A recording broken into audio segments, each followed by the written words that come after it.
English football's been taking Europe by storm. Can I initially get your thoughts on what you made of Tottenham's victory over Ajax? Well, after seeing the Liverpool game, I didn't think that could happen again. So for Tottenham, I think it's huge. Obviously, moving into the new stadium, having not spent any money for 2 years, it's such an achievement. And for the club, I think it's massive, especially if they go on to win it. They'll attract so many more players, and then they can build on, and then obviously then try and push into the top. Within the top two, Liverpool and Man City have been flying at the minute, so they want to try and push into there so they can add another one to the mix to win the Premier League. We saw the remarkable job that Liverpool did in coming back to secure a place in the Champions League final. After that, was you expecting Tottenham to go out and do the same thing against Ajax? Nah, I wasn't. Honestly, when I saw the draw, I always thought it would be a tricky draw because Ajax have gone to places like Juventus and won.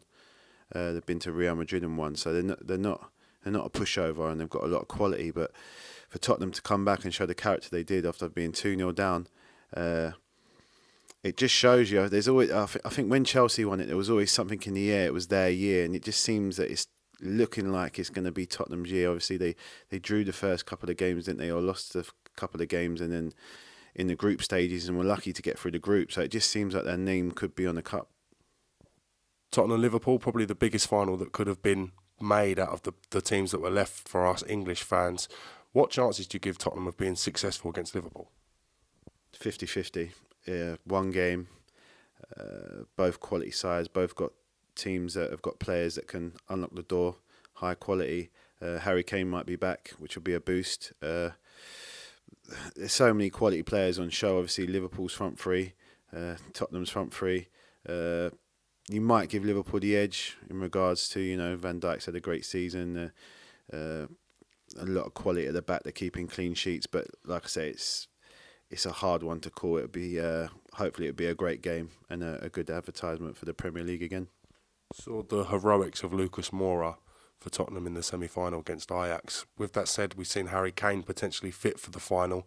If you was the manager, who would you start, Lukas Moura, or would you bring Harry Kane straight back into the team?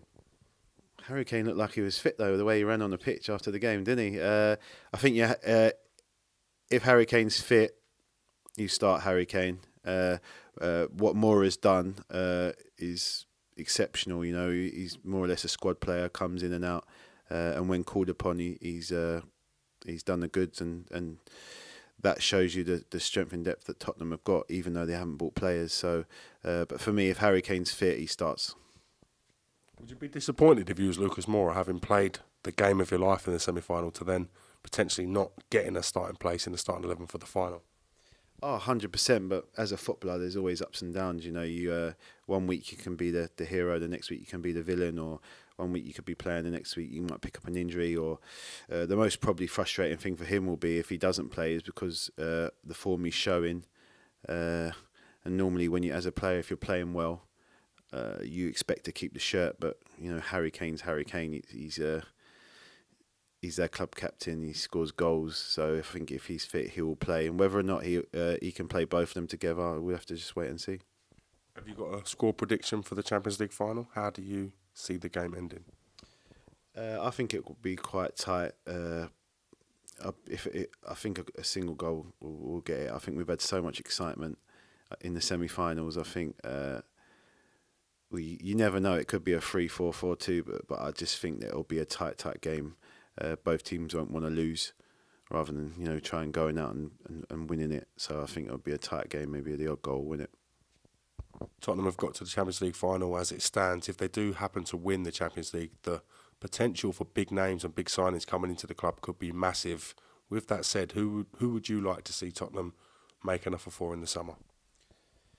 That's a difficult one. A lot of people obviously complain that they've not made any signings, but their starting 11's so good, and they are capable of competing for the Premier League title. I think if they do win it, I think it will then give Poch, the credibility to ask for one or two massive signings. I don't think they need a lot.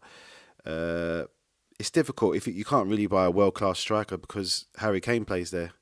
I think what it does do if they win the Champions League, it cements the players like your Harry Kanes, like your Dele Allis, to stay at the club and not, think, oh, we need to go elsewhere to win. If they do win the Champions League, then I'm sure that those players will probably re-sign new contracts and then try and bring in one or two to strengthen the squad overall. We saw huge interest in Pochettino over last summer. Do you think that interest will increase given the job that he's done this season at Tottenham? And do you see him being at Tottenham, the second part of the question, next season? Yeah, I do. I feel like he's a manager that likes a project. They've got a great youth system at Tottenham as well, which is obviously shown in the young players that he's brought through, Winkses and Skips. I think Man United dropped the ball on that one. I think they should have gone out and got him all costs. Obviously, they've got Ollie now, and they're going to give him the chance for next season. But I definitely think Man United dropped the ball on that one, and I can't see him going anywhere else at the minute. Obviously, Real Madrid have got Zidane. Barcelona, I'm not so sure with his Espanyol connection. So I think, regardless if they win it or not, I think Poch will be there for the next year or so.